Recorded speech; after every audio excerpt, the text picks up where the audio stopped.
Hello दोस्तों, मैं हूं मदन राठौर। आपके अपने यूट्यूब चैनल स्टडी सेंटर 96 में आपका स्वागत है। तो आज की क्लास में हम बात करेंगे इस सप्ताह के महत्वपूर्ण प्रश्न जो छूट गए थे या जो चर्चा में अधिक रहे हों। जिसमें पहला प्रश्न है कि उस शहर का नाम बताइए जिसमें सामाजिक और आर्थिक परिवर्तन संस्थान में डिजिटल जनसंख्या घड़ी लॉन्च की गई है। आपको बता दें कि बेंगलुरु में स्थित सामाजिक और आर्थिक परिवर्तन संस्थान, जहां पर ये डिजिटल जनसंख्या घड़ी लॉन्च की गई है, इस संस्थान के मुख्य द्वार पर यह घड़ी लॉन्च की गई है। आपको बता दें कि जो डिजिटल जनसंख्या घड़ी है, यह जो वर्तमान समय की जनसंख्या है उसको अपडेट करके दिखाता रहेगा, चाहे वो बेंगलुरु हो, चाहे वो कर्नाटक हो, चाहे भारत हो। इनकी जनसंख्या को वो टाइम टू टाइम अपडेट करती रहेगी यह घड़ी। तो हमारा सही उत्तर हो जाएगा ऑप्शन ए। अगला प्रश्न है कि हुरून इंडिया परोपकार सूची 2024 में शीर्ष स्थान पर निम्नलिखित में से कौन है? तो आपको बता दें कि जो हुरून इंडिया परोपकार सूची है, यह बताती है कि किस व्यक्ति ने कितना ज्यादा दान किया है। तो इस सूची में शिव नादर पहले स्थान पर है। ध्यान रखना, बहुत ही महत्वपूर्ण प्रश्न है यह। अगला प्रश्न है कि 11 नवंबर 2024 को गुजरात के वड़ताल में श्री स्वामी नारायण मंदिर की कौन सी वर्षगांठ मनाई गई? तो आपको बता दें कि जो स्वामी नारायण मंदिर है, इसकी 200वीं वर्षगांठ मनाई गई 11 नवंबर 2024 को। हमारा सही उत्तर हो जाएगा ऑप्शन बी। अगला प्रश्न है कि हाल ही में 83वां भारतीय सड़क कांग्रेस वार्षिक सत्र निम्नलिखित में से किस शहर में आयोजित किया गया? तो जो यह भारतीय सड़क कांग्रेस वार्षिक सत्र है, इसका आयोजन छत्तीसगढ़ की राजधानी रायपुर में किया गया है।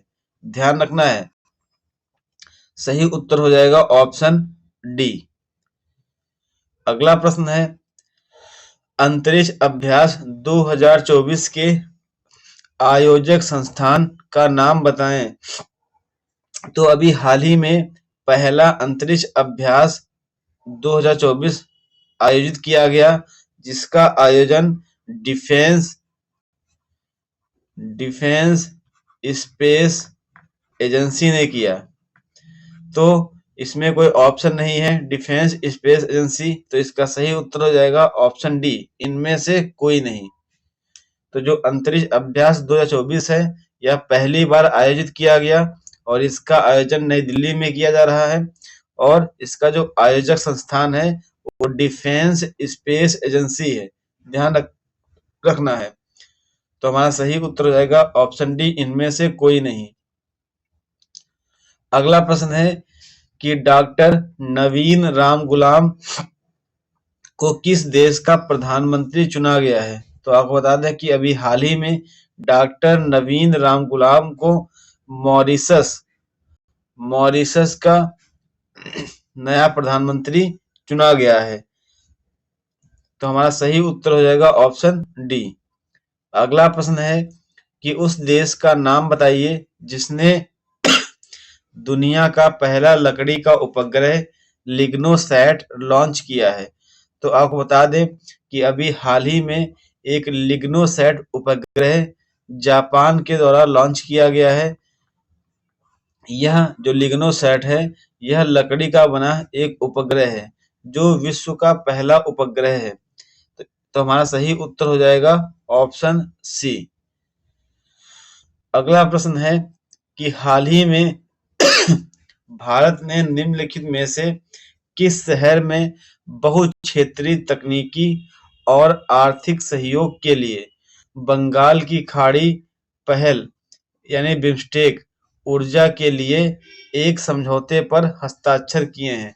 तो आपको बता दें कि अभी हाल ही में बेंगलुरु में बिम्स्टेक ऊर्जा के लिए एक समझौता किया गया है। तो हमारा सही उत्तर हो जाएगा ऑप्शन सी। अगला प्रश्न है कि उत्तर प्रदेश राज्य में पहली डबल डेकर इलेक्ट्रिक बस सेवा सीएम योगी आदित्यनाथ द्वारा किस शहर में शुरू की गई है? तो यह जो पहली डबल डेकर इलेक्ट्रिक बस सेवा है, यह उत्तर प्रदेश के लखनऊ में शुरू की गई है। तो हमारा सही उत्तर हो जाएगा ऑप्शन बी। अगला प्रश्न है कि बाधाओं को तोड़ना, अंतरालों को पाटना निम्नलिखित में से किस दिवस का विषय है? तो आपको बता दें कि अभी हाल ही में 14 नवंबर को विश्व मधुमेह दिवस मनाया गया। इस विश्व मधुमेह दिवस का जो थीम था, विषय था, वह था बाधाओं को तोड़ना, अंतरालों को पाटना। यह इसका विषय था, इसकी थीम थी। तो हमारा सही उत्तर हो जाएगा ऑप्शन बी।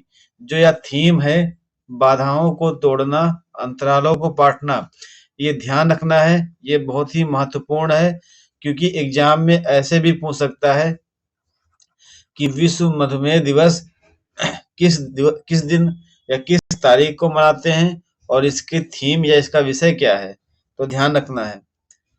अगला प्रश्न है कि सूमी नागा जनजाति मुख्य रूप से किस राज्य में पाई जाती है?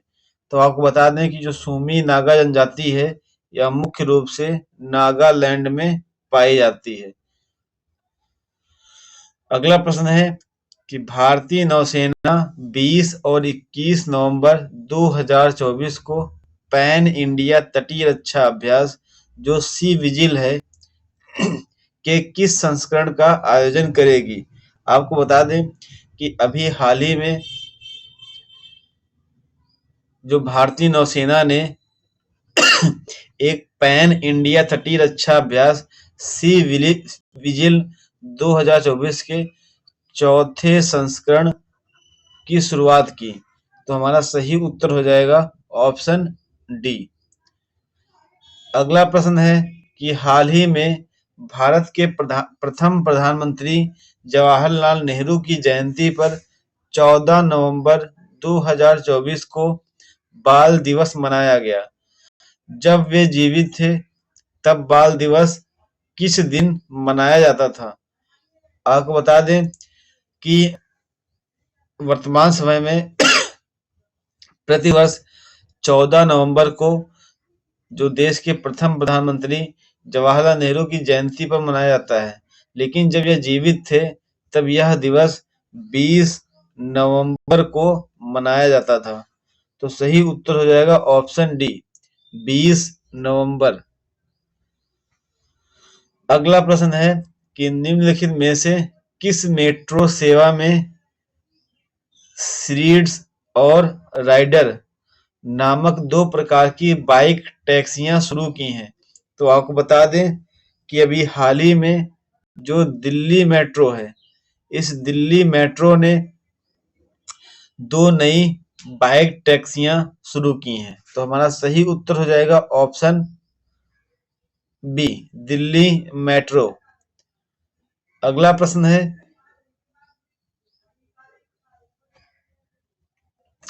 कि एस जयशंकर ने अपनी पुस्तक वाई भारत मैटर्स का विमोचन निम्नलिखित में से किस शहर में किया? तो आपको बता दें कि एग्जाम में क्वेश्चन ये भी पूछ सकता है कि जो ये वाई भारत मैटर्स पुस्तक है, किसने लिखी है? तो ये वाई भारत मैटर्स जो पुस्तक है, वो हमारे विदेश मंत्री एस जयशंकर प्रसाद जी ने लिखी है।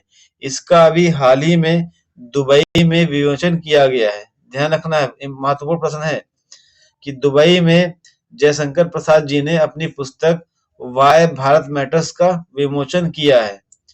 अगला प्रश्न है कि हाल ही में ब्रिटिश लेखिका सामंथा हार्वे ने अपने किस उपन्यास के लिए बुकर पुरस्कार 2024 जीता है? तो जो सामंथा हार्वे हैं, यह एक ब्रिटिश लेखक हैं जिन्हें ऑर्बिटल उपन्यास के लिए बुकर पुरस्कार 2024 से सम्मानित किया गया है।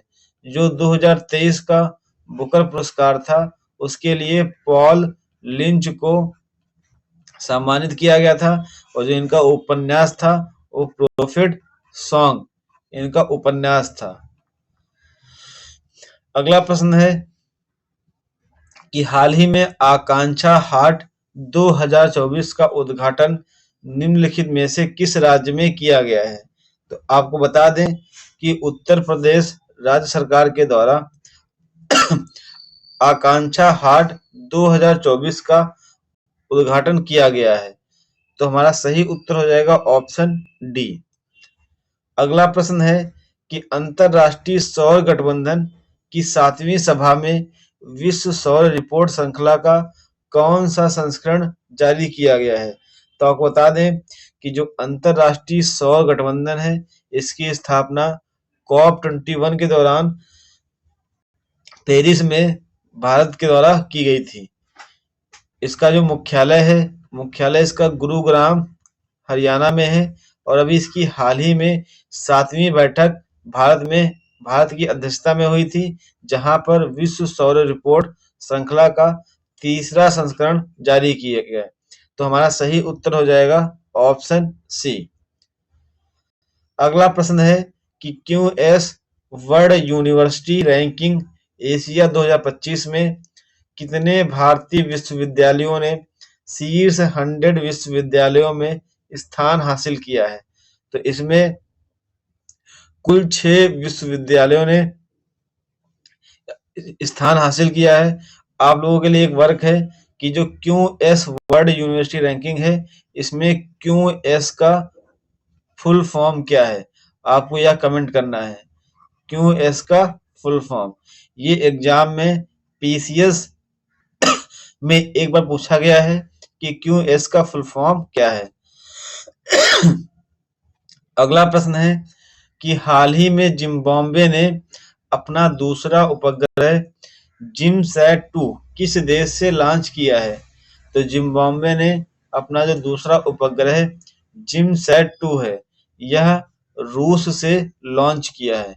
तो हमारा सही उत्तर हो जाएगा ऑप्शन बी। अगला प्रश्न है कि ब्राजीलियन ग्रैंड प्रिक्स 2024 के विजेता का नाम बताइए। तो आपको बता दें कि जो एम वेरस्टैपेन है यह हाल ही में ब्राजीलियन ग्रैंड प्रिक्स 2024 के विजेता बने हैं। यह प्रश्न महत्वपूर्ण है, ध्यान रखना है। अगला प्रश्न है कि हाल ही में प्रकाशित पुस्तक speaking with nature the origins of Indian environmentalism के लेखक का नाम बताइए। आपको बता दें कि अभी हाल ही में रामचंद्र गुहा जी ने एक पुस्तक लिखी है जिसका नाम है speaking with nature the origins of Indian environmentalism. तो हमारा सही उत्तर हो जाएगा ऑप्शन सी। अगला प्रश्न है कि हाल ही में विधि एवं न्याय मंत्री अर्जुन राम मेघवाल ने नई दिल्ली में मां मदर नामक पुस्तक का विमोचन किया। इसे किस राज्य के राज्यपाल के अतिरिक्त सचिव डॉक्टर देवेंद्र कुमार धोदावत ने लिखा है? तो आपको बता दें कि केरल राज्य के जो राज्यपाल हैं उनके जो अतिरिक्त सचिव डॉक्टर देवेंद्र कुमार धोदावत हैं, इन्होंने इस पुस्तक को लिखा है, मां मदर नामक पुस्तक को लिखा है। मतलब जो केरल राज्य के राज्यपाल के जो एडिशनल सेक्रेटरी हैं इनका नाम है देवेंद्र कुमार धोदावत, इन्होंने ये पुस्तक लिखी है मां मदर, जिसका विमोचन अभी हाल ही में विधि एवं न्याय मंत्री अर्जुन राम मेघवाल ने नई दिल्ली में किया है। तो पुस्तक का नाम ध्यान रखना है कि पुस्तक का नाम मां मदर है और यह पुस्तक जो है इसका विमोचन अभी नई दिल्ली में विधि एवं न्याय मंत्री अर्जुन राम मेघवाल ने इसका विमोचन किया है और जो यह पुस्तक लिखी गई है वो देवेंद्र कुमार धोदावत के द्वारा लिखी गई है। यह केरल के राज्यपाल के एडिशनल सेक्रेटरी हैं। तो हमारा सही उत्तर हो जाएगा ऑप्शन बी। अगला प्रश्न है कि उत्तर प्रदेश मंत्रिमंडल ने निम्नलिखित में से किस अंतरराष्ट्रीय हवाई अड्डे के पास 2 सेमीकंडक्टर विनिर्माण इकाइयों की स्थापना को मंजूरी दी है? आपको बता दें कि उत्तर प्रदेश सरकार ने जो नोएडा अंतरराष्ट्रीय हवाई अड्डा है, इसके समीप 2 सेमीकंडक्टर विनिर्माण इकाइयों की स्थापना की मंजूरी दी है।